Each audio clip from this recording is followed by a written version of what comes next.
Over the last few days, I've tried to gather loads of footage to illustrate why I love journaling, why I've done it for most of my life at this point, and why I want to make it even more of a part of my outdoor adventures. And it's been a total disaster. We've had a heat wave, my camera's been refusing to work in the heat, and the best or worst part of it is that this photo taken well over a decade ago in one single frame says everything you need to know. It's me in the middle of nowhere with no distractions other than a pen and paper.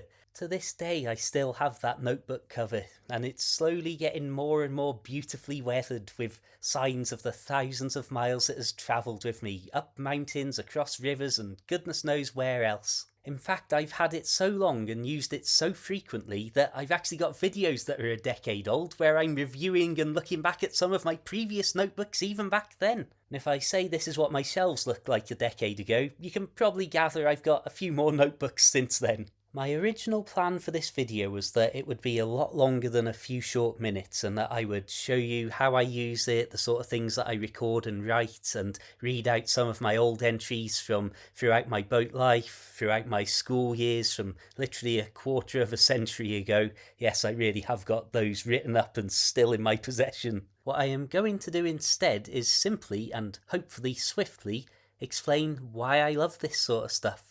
So there's two main elements. Firstly, I absolutely love nostalgia, and whereas it's great to look back at old photos and even old video clips, being able to read what I was actually thinking about, what I was focusing on, these are more personal things. These are things that you can look at a photo of yourself from 20 years ago, but you can't think and remember back to what was actually in your mind at that time.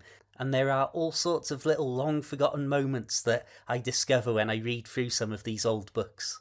But more immediately than that, I think there is something beneficial in a way that I could never put into words and describe to you about just stopping everything and taking a moment to quietly put pen to paper and write a few words, either reflecting on what's going on around you at that moment or on what's gone on during the day beforehand.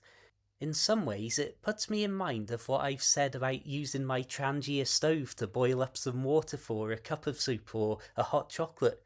There's just something calm and quiet about taking a moment to just do nothing, just focus on one very simple task.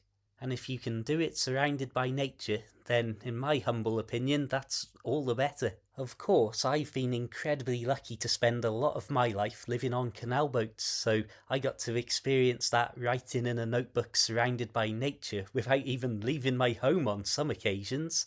So I hope what you take from this video is maybe a little curiosity that you might want to have a go at something like this yourself. Remember, you don't have to have any fancy notebooks or expensive pens, and you don't have to worry about how neat your writing is because chances are nobody else will ever see it. But it might be a pleasant little thing to do, it might be a little distraction, it might be even a moment of calm and meditation in some sense. Ultimately though, I'd like to thank you very much for watching, and I hope that I will see you around for another video in the future. Until the next time, friends, keep it interesting, keep it notebook worthy, have a fantastic day, and of course, my friends, farewell.